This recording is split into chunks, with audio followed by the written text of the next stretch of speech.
I think it's the other way around. Yeah, Nick Marriott is he's unstoppable this tournament. He hasn't lost a match yet.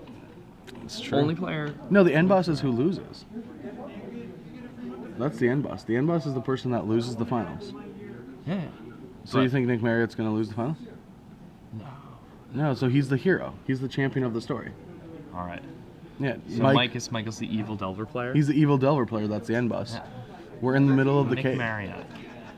Oh look, and yeah, he has to be the evil end boss. He even has a troll, Glenn Jones. I kid. But all right, so I think Glenn's watching videos of like Kins playing right now. I guarantee not. No, he's writing a match report. Yeah, he's writing. He's working very hard. All right, Mike ends up taking a mulligan. Nick's on the play, keeps his 7, loves it.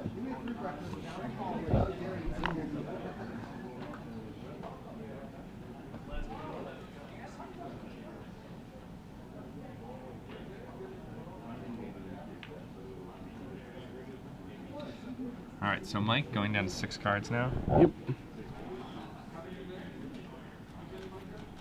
This is. I mean, it's not even about. This is America. You know, when people mulligan, generally there's a solemn respect during the time.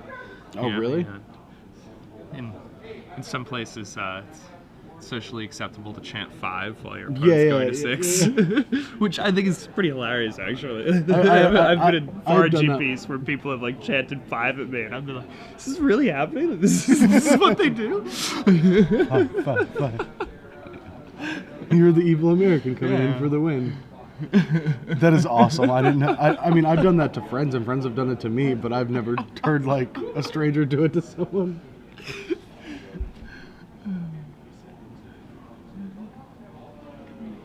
I mean, I was in the top 8 of a GP, and my opponent mulligans to 5, and I just like kind of pumped the fist, and he's like, looks at me, he's like, "Why don't you feel bad for me? Because I want to win the tournament." Like, what? All right, Mike is good. We're gonna get started, and Nick leads off the action with a Cathedral of War. Cathedral of War. Yeah, kind of a strange thing, you know, a Cathedral of War. That's a kind of scary religion.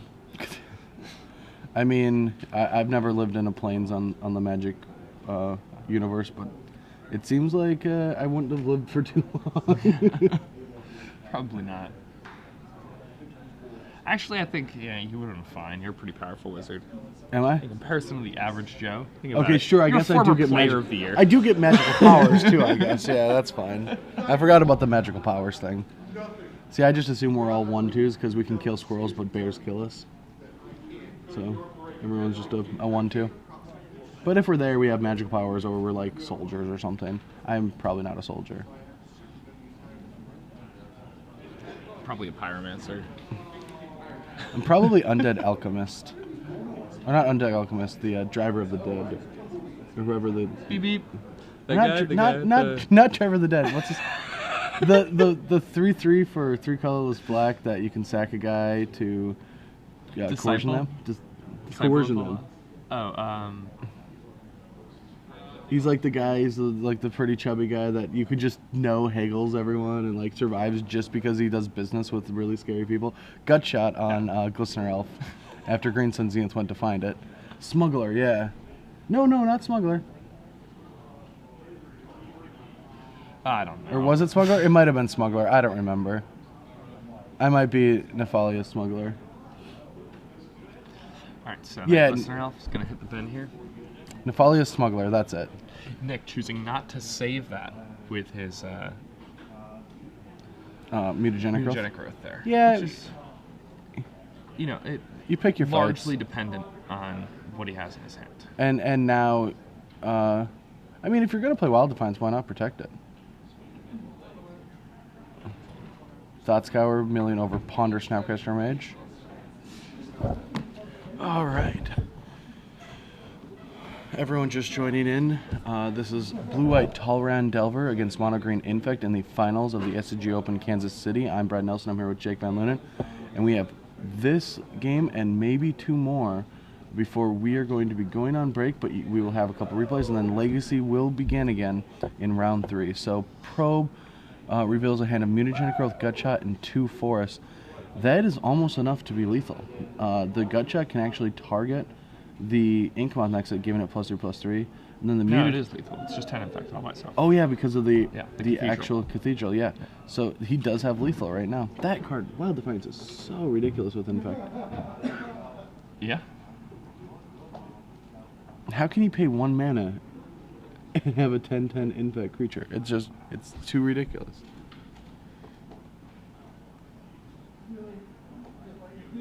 All right. Some people online are asking why Merfolk doesn't play with Cavern of Souls. Days is so important. Days? Days. Yes. All right, so Mike says go. Can't tap out. And can pretty much never ever tap out. All right, the only thing Nick can't do is if he's going to go all in, he cannot play land because he needs to make sure.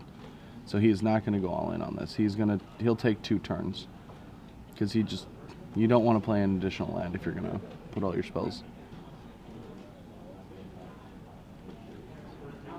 All right. And I mean, it's playing the extra land pre-combat. I mean, he's going to get an extra infect counter, but the problem is that if Mike does decide to go ahead and snag, then he can freely tap out. Snag, then he can freely tap out because Nick can't replay the Inkmoth Nexus. So yeah, I don't like playing the additional land. I think you can wait till post-combat. See what happens. The difference between 1 infect isn't that big right now, but the difference between the big difference is like not being able to replay that. All right, Snapcaster Mage at end of turn is going to go get Thoughtscour, and all Mike's thinking is, oh geez, I am so glad he didn't kill me. That's fine. That's fine. The Vapor Snag. That's a little tell for me that I will go all in next time because he almost binned the Snapcaster Mage, and I feel like that's nervous thinking about something else, just mechanics, because you're like too far into your own head, because you're like too far behind. So whenever somebody does something that usually doesn't happen like that, when it's just something that you should mechanically know, that's a tell for me to just attack. I mean, last turn Mike's only out was Snap.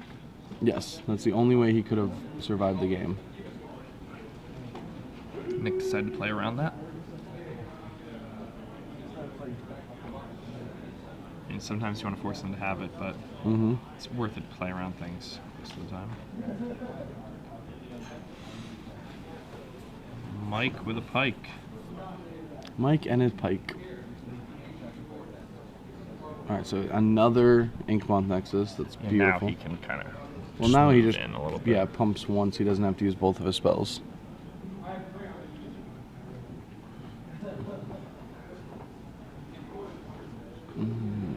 And I think you go for the Mutagenic Growth. Yeah, and just goes for the gut shot.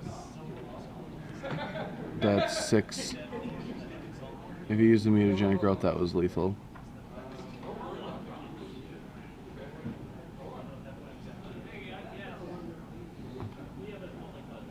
Alright, he's just going to drop Mike down to 1. Doesn't want to waste the Mutagenic Growth. Even though I'm pretty sure Nick miscounted there, I feel like he should have just went there with, try to get there with the Mutagenic Growth. Like, just go for it after the gut shot. I mean, I think you just cast the Mutagenic Growth instead of the gut shot. Well, no. But I think he made a mistake. Yeah. I think he miscounted. Yes. He was off by 1.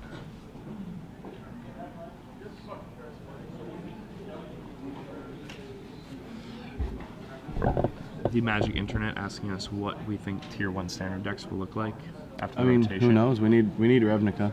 All right, so Nick Marriott takes in quick game 1, and we're going to come back to the booth, and we have something very special to give away, and I'm guessing all of you already know what that is. That's right. Is it a water buffalo? It's a pony. A pony? We're going to give away a pony. That's in the budget, right, Jeremy? Are we doing ponies? No. We're out of ponies. Hey, come on. Jeez, we gave ponies away for top 8, and now we don't have one for someone. We were just giving them away all weekend here. We were giving away ponies, and now we don't have any left for the people. Ponies and rainbows. Yes. We bottle rainbows at Star City Games. Yeah, I mean, it's pretty incredible. You just open up the bottle and just rainbows start shooting out everywhere. Yeah. Only one. We can't give away all of them. One per customer. Okay, anyway. We had a really good run by a deck, and it made top 4, and it ended up losing to Infect in top 4 in like 12 minutes. Wolf Run Blue is a surprise new deck, and who is the original deck designer that wrote about this deck on Star City Games last week? He wrote a primer about it. He also won in Washington, D.C. Which player was the originator of the deck, also the first champion with the deck from last week? Who designed the new Wolf Run Blue deck? Hint, he looks like Keanu Reeves.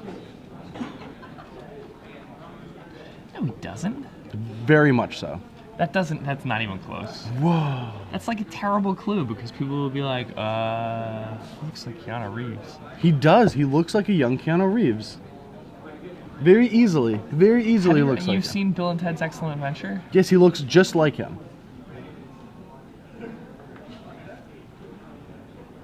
No way. Yes, he does. No way. All right. I'll give another clue. He's from Sugarloaf. Don't tell them that. They'll get that. Now they don't have to figure it out. Sugarloaf, New York, a wonderful town. It's great. It's a great place to take a day date with your significant other. They have like candle shops, a lot of little restaurants, Ooh. like homemade cheeses and wines. A lot of the restaurants have fireplaces, so in late fall it's especially nice. The trees are various colors. And Reed Duke lives there. He grew up in a flower patch. I didn't necessarily say that who it was. What he said. I don't know what anybody's talking about. You ruined it. Now they know. Okay, we're going back to the match.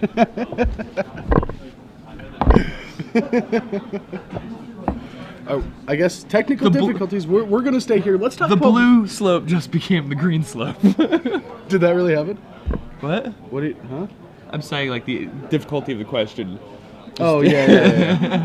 Anyway, let's discuss more about these rainbows we're giving away. Yeah, So all you have to do is sign up for an SCG Standard or Legacy Open, and you get a pony and a rainbow. Jeremy's like having an aneurysm right now. Yeah. Ponies and rainbows. All right, so They're free here. Infect is up a game, but Delver now gets to make more cyber changes, and that's the big thing. Like Delver getting to play in a game 2 is always better than a game 1. You mostly have to rely on the pressure you have, and your spells are fine. But after you get to Slim, like he's probably going to take out his Blade Splashers that are pretty weak. He gets to bring in a Divine Offering. He gets to bring in another Mana Leak and 3 Mental Missteps. That's the big one. 3 Mental Missteps, and he gets to bring Geists. No, Timely's bad. You bring in Geist. No, you bring in the highest pressure.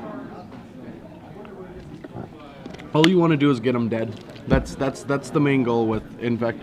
Because the longer the game, stay on the board, you bring the guys. The longer the game plays out, the worse chance you have of winning because Infect's cards are so much more powerful. Like every creature has 2 power, and every pump spell is like +6.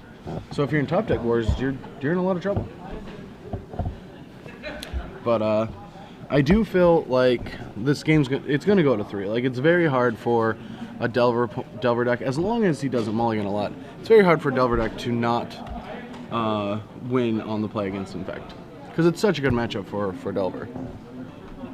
Let's see if anyone figured it out. See, they got it. I think it's because you gave it to them for free. My question was hard, and you just gave it to them on a silver platter. They could have easily looked up who won last week. They might have got the Legacy player. Unless they didn't have the internet.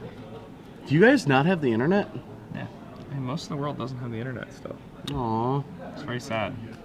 No, it's very... all of you out there who don't have the internet. It's awesome. Not having the internet would be great. To all of you that aren't listening, I have an important announcement you won't hear. So, some people are asking how the food poisoning is going. It's okay.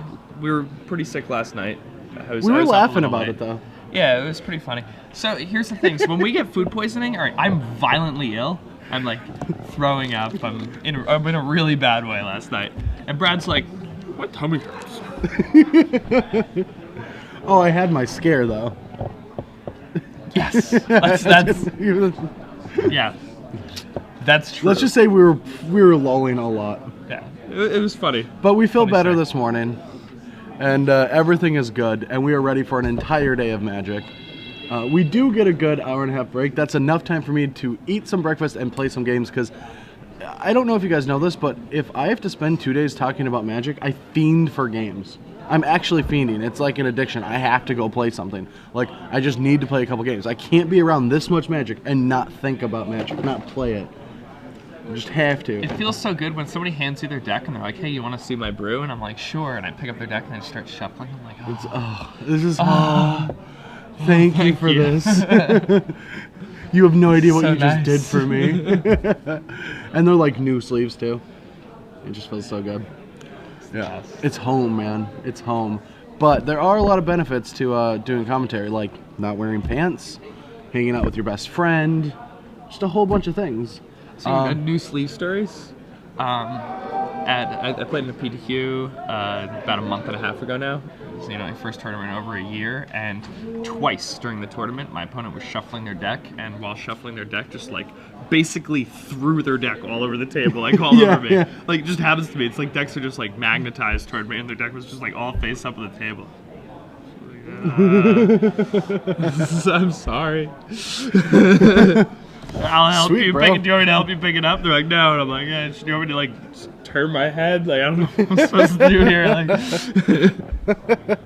twice in one tournament. I love the trolls. Josh Rabbits.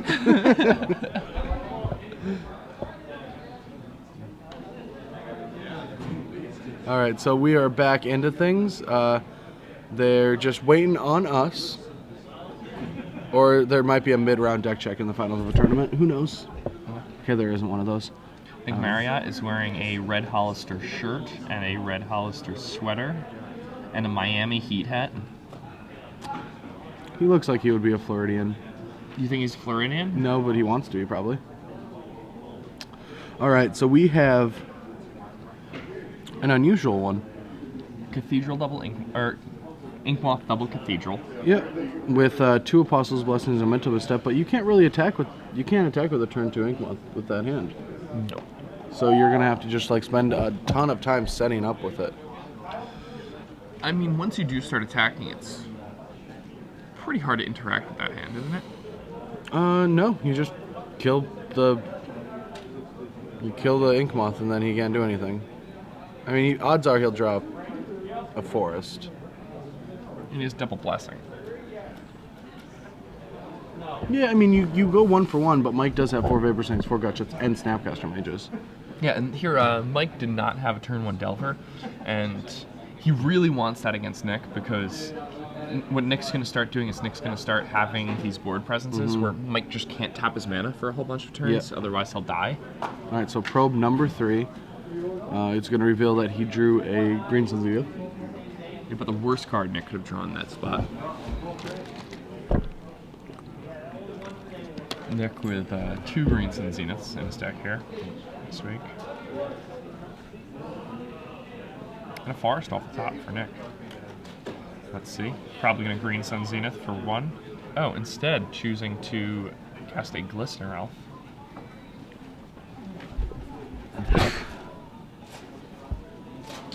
Alright, so Glistener Elf gets Gutshot, Apostle Blessing, or Mental Misstep to follow.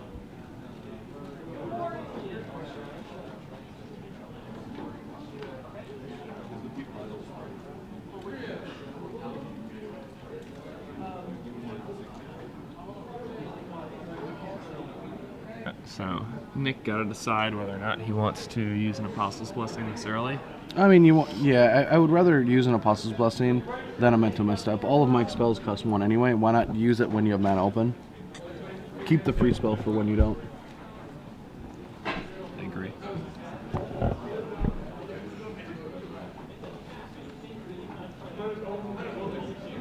Alright, so let's Now see Mike if... has Snapcaster here. That's going to be really nice. Yes, just to make sure that he can get that thing dead.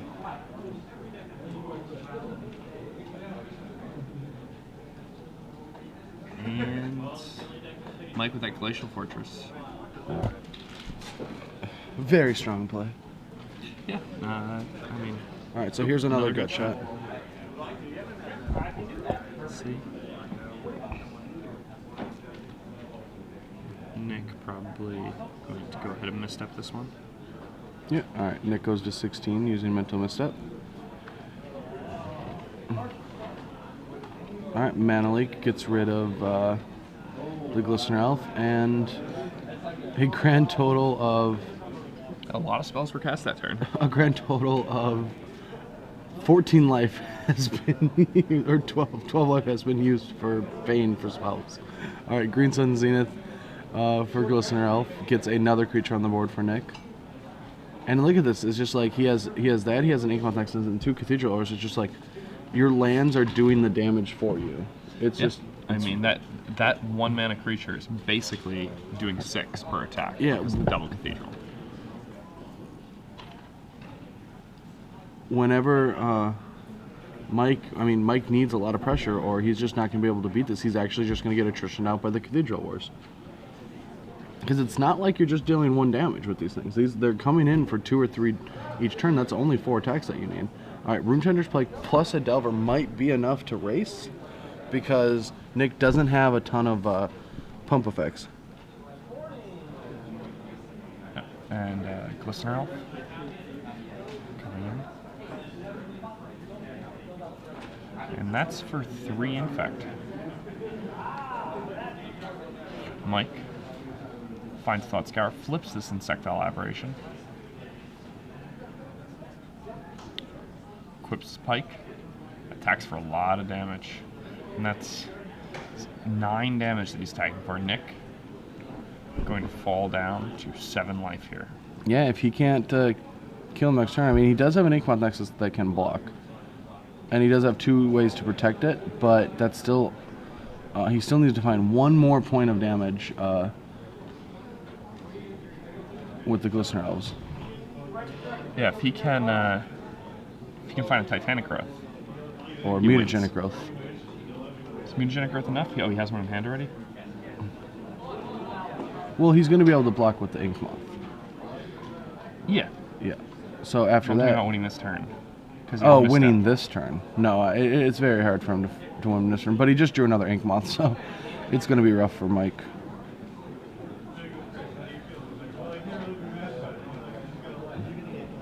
Alright. Glistener Elf coming in.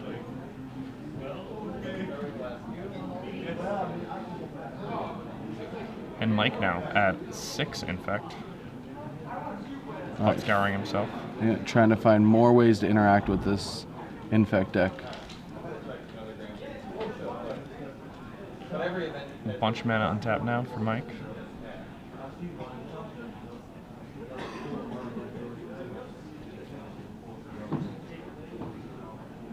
Yeah, gonna go ahead and gonna make sure he toss doesn't one of these die. I think Inkmoths that's a correct choice. I'll agree with you. Yeah, making sure you don't die. Not dying. Pretty tech.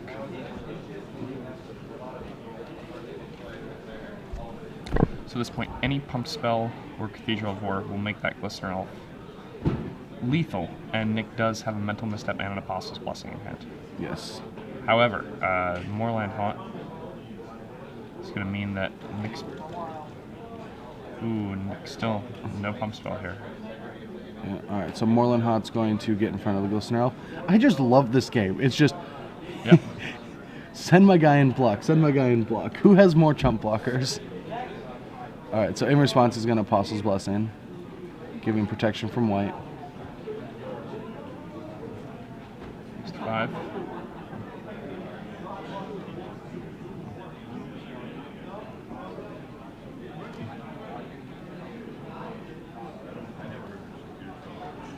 So...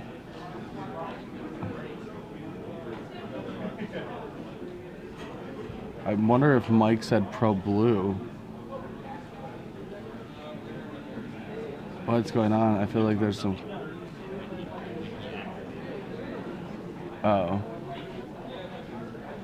Okay, so something about just when things were happening. That's the discussion right now, so... Okay. Alright, so for some reason I think Mike got to block there. So Nick wasted a spell and got to block? That doesn't make any sense. Yeah, I don't understand what just happened.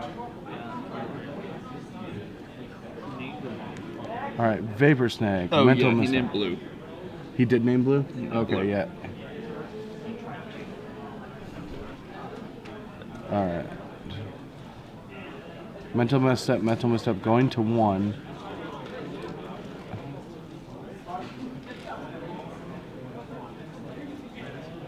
But because he's at 1 life, he still needs to find a way to deal an extra point of damage.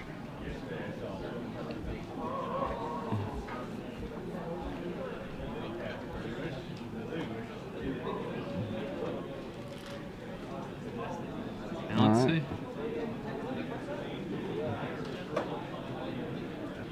I mean, if Mike is out of Moreland Hunt tokens, though. Yeah, I think he is. Yeah.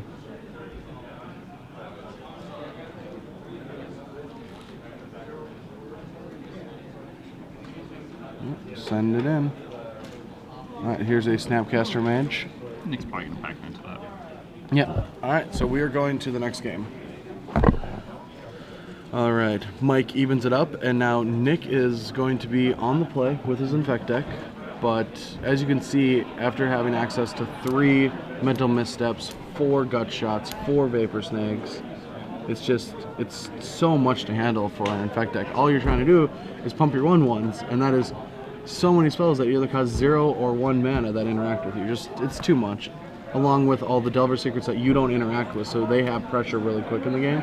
So all Mike's trying to find now is a really early source of damage, like a Delver Secrets. Geist Sanctuary works too if you have enough free spells, or just a ton of those interactive spells in Snapcaster Mages. Those work as well. Yeah, I mean, generally when you're playing against mono green, in fact, the lower your mana curve is, the better you're going to be. However, I mean, always the chance that anybody can beat anybody. Yeah, so, yeah, just to re-clarify for you guys at home confused about that Apostle's Blessing, Nick did say blue at first on accident, and then immediately wanted to change it to white, but because he did say blue, they made him hold it. yeah. No takebacks. No takebacks in the finals. Yeah. Finals, play some no takebacks. Nick Marriott, some people online questioning the play. Everybody makes, nomenclature mistakes from time to time. He's clearly a good player. I mean, he hasn't lost a match this tournament. I mean, he did bring a deck that was very good for this tournament, though. Like, yeah. I mean, if I could restart this tournament, I would want to play this deck. Yeah. I also don't think this is the easiest deck to play, though. Yes, it wins in a very small window, and yes, it's definitely easier than something like Delver. I think it's a pretty easy deck to win with. I think it's harder to play than Naya. I disagree. Naya Bonfire. I disagree. Really? Yeah. I don't know. I played Naya Bonfire, and I felt Put like I was Rancor on guy, guy. protect him. You have spells that pump your guys and spells that protect your guys. I guess you're right. Ordering your lands is the difficult part. All right, Mike is going down to 6. Nick is keeping once again. Nick, always with these keepers. Well, I mean, I think it's easier to keep in Nick's position because he's a monocolored deck. He's a monocolored deck, and you keep whenever you have a creature and some pump spells and subtraction spells. So all you need is one guy, and your spells do all the same things. Like, all your cards practically do the same thing. You have 14 cards that are the exact same, that are all creatures. You have like 18 One of his spells. best threats is a land. Yeah. So or like his best threat. Yeah, it's like a 20-20-20 when all the cards are the exact same. 20 of your cards are the same, 20 of your cards are the same, 20. So you're not looking for the same things. But Mike now is looking for specific answers. He needs Mental Missteps, he needs Gut Shots, he needs Vapor Snags. He also needs some kind of a threat. He needs Snapcaster Mage or Delver Secrets. And I think Mike is a good enough player to know when he has to go to 6 to find the best way to win these games, because you have to interact early.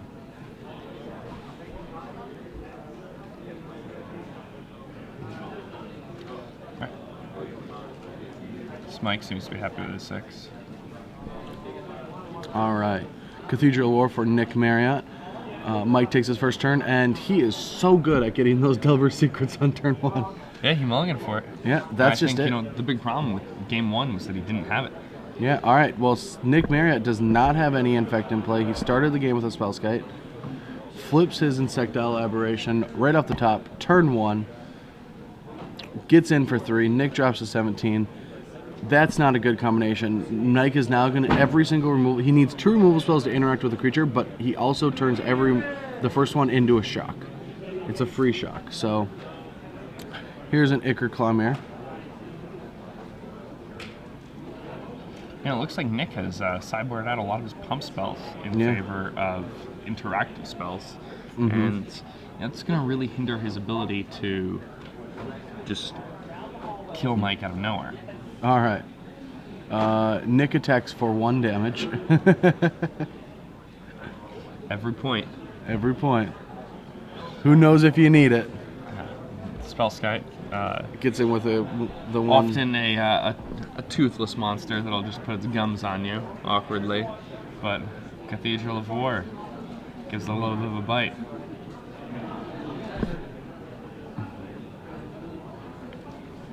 All right, Ichor Clawmere coming in. Here's 2 damage from Ichor Clawmere. Mike gets 2 infect. Yep. Cathedral of War is a powerful card. All right, and another Ichor Clawmere and a Glistener Elf. All right, so I don't see this very often, but infect is actually swarming. Not the normal plan of the infect strategy. Yeah. So what do you do if you're in Mike's position? I feel like Mana Leak isn't the strongest play, but it's still good. All right, he's going to Mental Misstep, Pain Life on that Glistener Elf. Yeah, I mean, against Nick's deck, you pay life for every Phyrexian spell.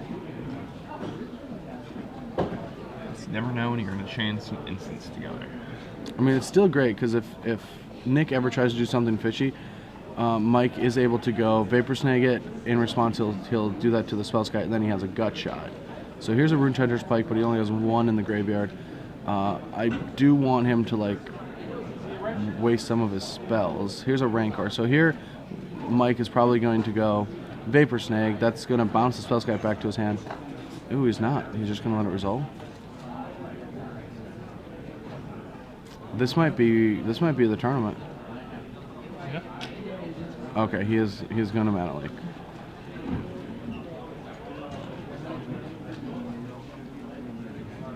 All right, that's good. He did need to make sure that didn't resolve. He was just thinking if he wanted to use his Vapor Snag Gut Shot, because if he used that, it would have resolved and the game was over. But now 2 Infect comes in, dropping Mike to only 6 remaining Infect counters. All right. That's 5. That's 1 turn.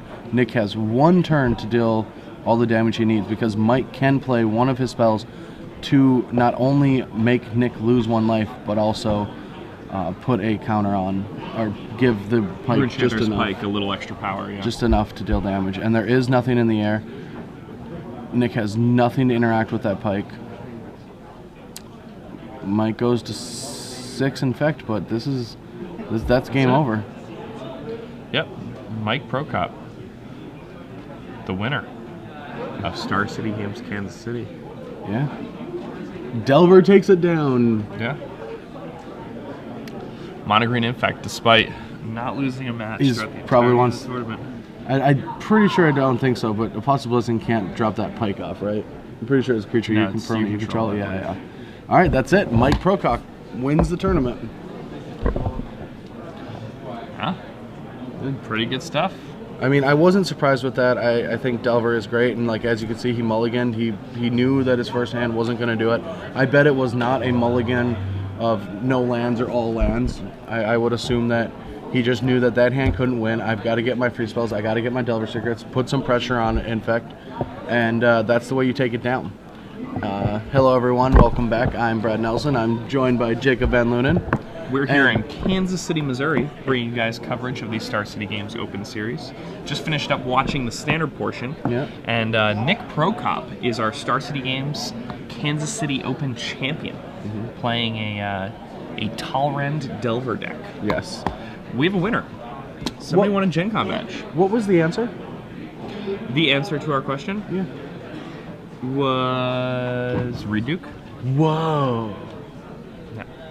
Okay, yeah, it was Reed Duke and Frank who would've ever Castro. thought about Congratulations, you have yourself a new Gen Con badge at Frank_Castro. We will get in contact with you. We will send you a Gen Con badge, and I hope you have a great 4 days of gaming, fun, cosplay, whatever you're into. It's there. It's all there. So we have a tournament. Are we going to be fighting. Are we? That's what I'm going for. Yes. All right. We're going to be interviewing the winner in just a minute. You go there for fighting? The robot fights. There's robot fights there? Should be. I don't think there's robot fights. Why am I going? Because there's a lot of magic and fun things to be had. There's the World Cup. There's the Players Championships. Isn't there also another other game World Championships going on? Yes, there's all the games and all the championships. So many titles to be won. So much fun to be had. So much Midnight Werewolf to play. There's tons of stuff. Are you a talented werewolf? I have barely Do you played eat ever. villagers very much? I do have one good werewolf story, but I've only played twice. I really want to play Werewolf a ton though. I think it's awesome. I definitely do level people. We didn't know who the werewolf was, so I took all the drinks we had and I was like, all right, we need to move these so no one spills them, because we're like using some way for the werewolf to spin it just so they don't have to point, because we don't have anyone to point, so they have to spin it in a certain direction. And so I moved all the drinks in front of one person, and that person immediately had to move the drinks. So I figured out the werewolf would be aware of the situation fastest, and I picked out my suspicions and then figured it out, and I was like, yeah. But I've only played like once. Who was the werewolf? Gail Singatori. She works for us over. She sells the magic cards at the tournaments, and she's an evil werewolf. Have you ever played with Brian Cowell? No. He's a talented werewolf. Yeah. Tom Martell, also a talented werewolf. Yeah. I still want to play with these guys, but I have not. But yeah, so they play at a higher level than I do. Probably. Yes. They're very. I play at like a competitive. campfire level, you know. All right, so Delver won the tournament. We're going to get that interview real quick here, but the day is not done. What's going to happen is we're going to take a short 2-round break. We're going to get some breakfast, relax a little, and enjoy a couple hours not sitting here, and we'll be back for round 3 of the Legacy tournament. Today we have another probably 8 or 9 rounds of Legacy, followed by the top 8. We're going to be giving away another 3 months of premium, another 6 months premium, and another Gen Con badge. We're going to be watching what everyone has to do with Legacy. I really feel like there's going to be some fun matches. Legacy's always interesting. It's so much more complex. Like all the decisions you have to make, brainstorms, dazes, force of wills. Brainstorm is a skill-intensive card. It is. It's so hard to play. My favorite Magic card by far. Is it? My favorite one to play with. My favorite one, like in kind of like a philosophical standpoint, is probably something absurd, but. I mean, is it Boilerworks or something? But is it Boilerworks? I could see. But my favorite like Magic card to actually play is Brainstorm. Yeah, I don't know what my favorite card is. I think it's probably Squadron Hawk. I really love Squadron Hawk. Is it Boilerworks? You know, your Ogre Savants and your Steam Pro Weirds. I just remember. So here's when I knew that this is how I figured out Chapin is a master. So we were at Gen Con, which we do give away 2 badges. So the guy that Castro, I hope you enjoy. We were just hanging out there, and it was right when the set came out, and I was playing a Naya deck without Squadron Hawk, and he's like, that Squadron Hawk is going to be the next big thing. And I'm like, come on, it's not powerful enough. Oh no, I was playing it because it was a Vengevine deck or something, but it wasn't in everything yet. And he's like, that's going to be the new standard. It's just going to be everywhere. And I'm like, I don't believe that. And then a month later, I'm like at Worlds, being the only player playing Squadron Hawk. Kibler and I are like the only 2 players playing Squadron Hawk in the entire tournament. We're like, this card is insane. It's so good. It does everything. My opponent in round 1, after Cyborg, he didn't see him yet. He plays Luminarch Ascension. Then I play that. But anyway, that is a story for another time. Luminarch Ascension not too good against the Squadron Hawks. Yeah, we do have a winner. He is ready with Glenn in the sideboard. Congratulations again. Take it away. Hey guys, I'm over here at the sideboard once again, Glenn Jones, and we're here with our winner, Mike Prokop. Yep. All right, well, first we've got the trophy. It's right there. It's wonderful, very silvery, shiny. Yeah. Yes, it was a fight for the trophy, no splits, all the money on the table, so good fight against one of the faster decks in the format, Poison. Were you unhappy to be playing Mono Green Infect out of all the decks in the top 8 for the trophy? It's kind of a toss-up because the ramp deck can just go over the top of you, so it just depends. But I'd beaten mono green, in fact, once yesterday. But it's just such a tense matchup because they can just kill you out of nowhere. The burden's more on you, whereas Delver gets to put the burden on the opponent a lot. And this time it's like, you have to have all the answers or they're just going to kill you. Yeah.